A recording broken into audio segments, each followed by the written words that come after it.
आम इंसान है, उसकी जान की कोई वैल्यू नहीं है। उसकी जान या उसकी वैल्यू केवल तब है जब किसी राजनेता को उसकी वोट की ज़रूरत है। 14 साल का लड़का उस भगदड़ का शिकार हो गया। कोई पॉलिटिशियन किसी का घर नहीं चलाएगा, ना ही कोई क्रिकेटर किसी का घर चलाएगा। ये शायद लोगों को कब समझ में आएगी ये बातें। क्रिकेट से लगाव रखिए, ज़रूर रखिए। मैं अभी फिर रिपीट कर रहा हूँ, लगाव होना अलग बात है और पागलपन होना वो अलग बात है। हमारा घर कोई क्रिकेटर नहीं चलाएगा और ना ही कोई पॉलिटिशियन चलाएगा। हमारा घर हमें खुद चलाना पड़ेगा और उसके लिए हमारा जिंदा रहना ज़रूरी है। नमस्कार दोस्तों, आरसीबी की इस ट्रॉफी का जस्ट इतनी जल्दी मातम में बदल जाएगा भाई, ये किसी ने नहीं सोचा होगा। और मतलब आरसीबी की जो टीम थी उनको जश्न मनाने के लिए आज चिन्नस्वामी स्टेडियम में बुलाया गया, जहाँ पे खुद डिप्टी सीएम और सीएम उनको सम्मानित करने वाले थे। बेंगलुरु 18 साल बाद एक ट्रॉफी जीतती है, लेकिन भीड़ इतनी थी वहाँ पे, इतनी भीड़ आप इन फोटोज़ में देख के अंदाज़ा लगा सकते हैं कि मतलब अनकंट्रोल्ड क्राउड वहाँ पे आ पहुँच गया था।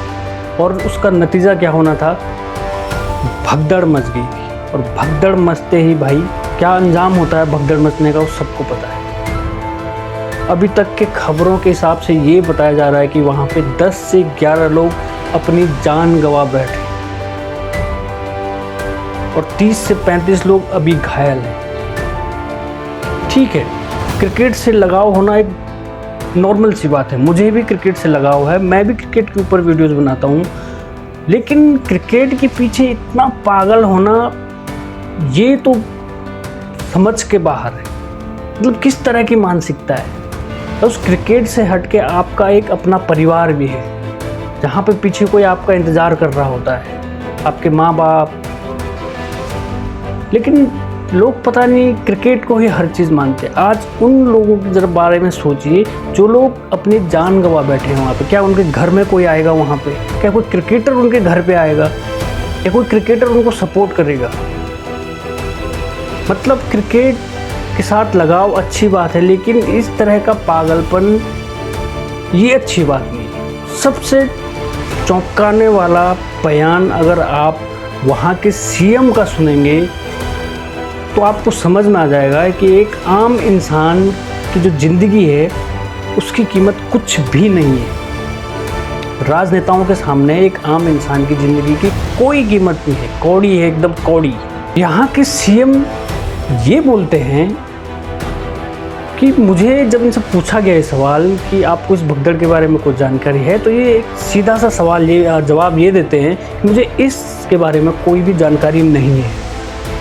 और हाँ, जहाँ तक रही भगदड़ की बात, तो ये कौन सा पहली बार हो रहा है। महाकुंभ में भी भगदड़ मची थी, वहाँ भी लोग मरे थे। तो सिंपल सा मतलब ये है कि एक जो आम इंसान है उसकी जान की कोई वैल्यू नहीं है। उसकी जान या उसकी वैल्यू केवल तब है जब किसी राजनेता को उसकी वोट की ज़रूरत है। बाकी उसकी वैल्यू कुछ भी नहीं है, ना उसकी जान की वैल्यू है। 14 साल का लड़का उस भगदड़ का शिकार हो गया।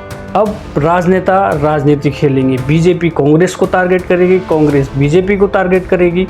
लेकिन सवाल ये है कि जो लोग वहाँ पे मारे गए उनकी कोई जिम्मेदारी लेगा?